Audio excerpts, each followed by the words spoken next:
আসসালামু আলাইকুম। ঈদুল ফিতর উপলক্ষে আমরা এখন একজন মুরব্বী চাচার সাথে কথা বলবো।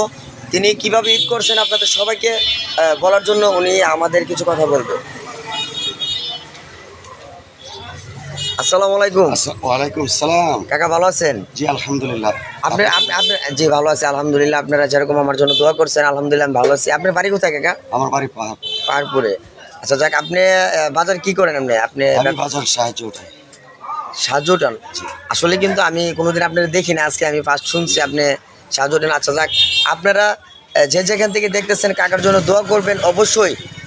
তিনি কে যেখানে পাবেন আপনারা অবশ্যই তিনাকে সাহায্য করার জন্য আপনারা চেষ্টা করবেন। উনি আসলে গরিব অসহায় কি মানুষ, মনে করেন পায়ের সমস্যা, উনি হাঁটতে অনেক কষ্ট হয়। ঈদুল ফিতর উপলক্ষে ঈদের কেনাকাটা করছেন আপনি?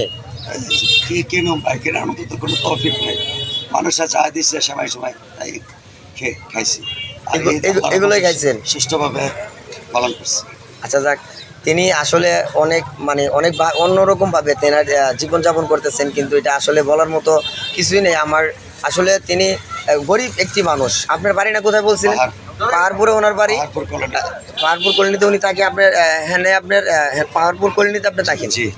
আচ্ছা যাক, আপনার নাম কি বলছিলেন? আমার নাম আব্দুল খালেক।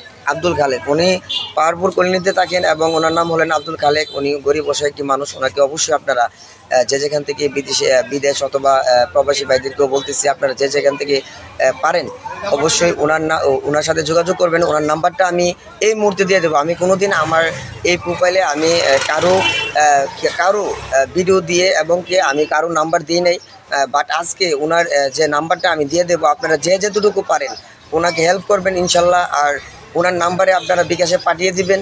আপনারা সবসময় ওনাকে আপনারা এই যে ভিডিওটা আমি আপনাদেরকে দেখাচ্ছি, এই যে ভিডিওটা আমি করছি ঈদের উপলক্ষে, তিনি আসলে অন্যরকম একটি মানুষ। ওনার জন্য সবাই দোয়া করবেন আর আপনারা ওনার জন্য যেটুকু পারেন সাহায্য করবেন। ওনাকে ওনার নাম্বারটা আমি দিয়ে দেবো ফেসবুকে ইনশাল্লাহ।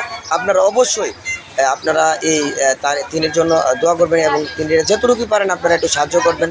বিদেশি এবং দেশি ভাইদেরকে আমি বলতেছি ভালো থাকবেন, সুস্থ থাকবেন। আল্লাহ হাফেজ। আসসালামু আলাইকুম।